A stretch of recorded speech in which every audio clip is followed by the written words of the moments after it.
ကိုယ့်ရဲ့ပွဲပေါင်း3682ပွဲရှိပြီဖြစ်တဲ့ရာရာလေးကိုငှက်ညီလေးကဥဒရာလေးနဲ့ကောင်တာထောက်ချင်တာလားဒီပွဲလေးကတော့ရာရာလေးကိုပွဲပေါင်း3683ပွဲမြောက်ကင်မဲ့ပွဲလေးတစ်ပွဲပဲဖြစ်ပါတယ်မိုးကျိုးမလေးနဲ့ကောင်တာထောက်ချင်နေတဲ့ကောင်လေးကိုရည်ချင်နေပါတယ်ဆိုကမှအန်နီမီဘက်ကိုကြီးလိုက်ပြန်တော့လေမတ်စမန်က2ကောင်ပါတဲ့โอเคဘာပဲဖြစ်ဖြစ်လေဟာရာဘူဇာကိုမိုးကျိုးမလေးနဲ့ကောင်တာထောက်ချင်နေတဲ့ကောင်လေးကိုတော့ဆုံးမပေးရတော့မှာပေါ့ဒီပွဲမှာတော့ Ace Blink ကအောက်လိမ့်မှာဆိုတော့ရပတ်နာဗလေးတစ်ခုကိုပဲအရင်စားလိုက်တယ်ပြီးတော့ကိုလင်းလေးကိုတက်ပြီးတော့ကန်ပေးရတော့မှာပေါ့ကိုဒီဘက်ကဆရာဂျောဟန်လေးတို့ဖွဲ့ကလည်းအန်မီလေးရဲ့ blue bell လေးကိုပါဆယ်ထုတ်ဖို့ဆိုပြီးလှမ်းခုန်နေတယ်ကိုကလည်းအတင်းပြေးသွားပြီးတော့လေ blue bell လေးကိုစားလိုက်ရသေးတာပေါ့ဒီလိုမျိုးလိုက်သေးတတ်တဲ့ကောင်လေးတွေပါလာရင်တော့ပွဲရတော့ဆော့လို့ရမ်းကောင်းတာပေါ့ကိုဒီဘက်က blue bell လေးကိုစားနေတုံးရှိသေးတယ်ပုံမှန်မလိမ့်မှာကိုဒီဘက်ကကောင်တွေနဲ့အန်မီကောင်တွေရဲ့ပွဲဖြစ်နေကြပြီမောင်ကိုင်းကြီးကိုတာဝါနဲ့ဆွဲမြောက်ပေးတယ်ဆိုပေမဲ့လည်းဆရာဂျောလေးကရှော့သွားတယ်ဆိုတော့တာဝါ damage တွေထိနေတဲ့မောင်ကိုင်းလေးကိုပဲ1 hit အလှလေးနဲ့ကောက်စားလုပ်လိုက်တာပေါ့ဒီလိုနဲ့ edit လေးကိုပန်းချလိုက်တော့အမှန်မိုးကျိုးမလေးကိုရမလားဆိုတော့မိုးကျိုးမလေးကကန်ကောင်းလို့လွတ်သွားတာဗျာဒီလိုနဲ့ကိုက blue bell လေးကိုထပ်စားပြီးတော့ပေါ်လမ်းမှာလည်းမိုးကျိုးမလေးကကိုဒီဘက်က massman ကိုချောင်းပြီးပြန်လာတယ်ဆိုတာသိထားတော့လန်တော့ဘက်ကနေချောင်းပြီး share လေးထည့်ပြန်ဝင်ပြီး edit လေးပိုင်းချလိုက်တော့မိုးကျိုးမလေးကိုတတရဂီးတကောင်ရလိုက်တာပေါ့ဒါပဲလားဆိုတော့လည်းမဟုတ်သေးပြန်ဘူးဗျ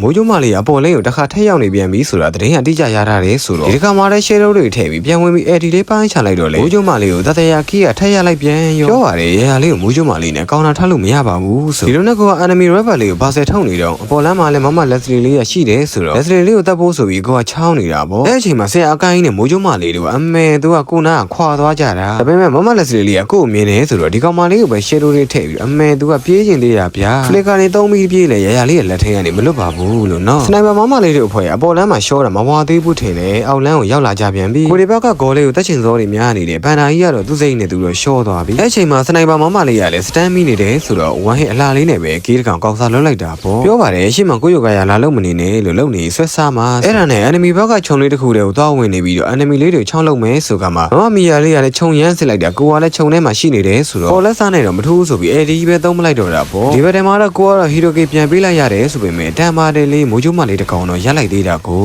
စနိုက်ပါမမလေးတို့ရဲ့အပြစ်ကျွမ်းချက်ကတော့ကိုဒီဘက်ကဆရာကောကိုစနိုက်ပါနဲ့ပြစ်နေတာဆရာကောရဲ့လက်ချက်နဲ့သူကပြန်ပြီးတော့ရှော့သွားပါတယ်တဲ့ဗျာကြည်စမ်းပါအောင်ဒီလိုနဲ့လောကလည်းပေါ်နေပြီဆိုတော့ကိုကလော်ကေးဖို့ထပ်ပြီးတော့သွားနေတယ်ကိုဒီဘက်ကဆရာကျော်လေးကိုအမေသခင်ကြီးကချောင်းပြီးရိုက်ချင်တာဗျာအဲ့ဒါနဲ့သခင်ကြီးကိုဆရာကျော်လေးနဲ့နှစ်ကောင်ပေါင်းပြီးဆုံးမပေးလိုက်တော့ကိုကတော့သခင်ကြီးကိုကေးတကောင်ရလိုက်တာပေါ့ဒီလိုနဲ့ကိုကလော်လေးကိုအေးစစ်စစ်ကေးနေတယ်ကိုဒီဘက်ကကောင်နေရတဲ့ enemy ဘက်ကစနိုက်ပါမမလေးတကောင်နဲ့ကြံခဲ့တာဆိုတော့ကိုဒီဘက်ကဆရာကျော်ကြီးနဲ့မောင်တိုင်းတော်လေးတွေကအံ့ဖို့လုပ်ပြီးပေါ့တိုင်းတော်လေးက flicker လေးနဲ့အလှလေးတော့အကွက်ကပြနေသေးတယ်ဗျာဆရာအကိုင်းကြီးကထွက်လာပြီးအတင်းကိုကားချင်းပင်မဲ့လဲကိုဒီဘက်ကဆရာကျော်ရဲ့လက်ချက်နဲ့ enemy ရဲ့သရုံးကြီးကလည်းချိုးသွားပြီဆိုတော့ဘာပဲပြောပါဒီဘက်မှာလည်းမင်းသားလေးတို့ဖွဲ့ကတော့ထုံးစံတိုင်းပဲတတရပဲ easy win ပဲပေါ့အဲ့ဒါကြောင့်ပြောချင်တာကွာရရလေးကိုမြေတိုင်းဥဒရာလေးနဲ့ကောင်တာထောက်ချင်တဲ့စိတ်တွေကိုလည်းဖျောက်ပါဥဒရာနဲ့ကောင်တာထောက်ချင်တိုင်းထောက်လို့ရတဲ့အထဲမှာရရလေးမပါဘူးနော်တိဖို့အလဲစတာပါဆုံးလေးကြည့်ပေးခဲ့တဲ့ချစ်ကလေးတွေအားလုံးကိုကျေးဇူးအများကြီးတင်ပါတယ်ဗျာရရလေးရဲ့နောက်ထပ်ဗီဒီယိုလေးမှာလည်းထပ်ပြီးတော့တွေ့ကြမယ်နော်အားလုံးလည်းအများကြီးချစ်ပါတယ်ဗျာအပွား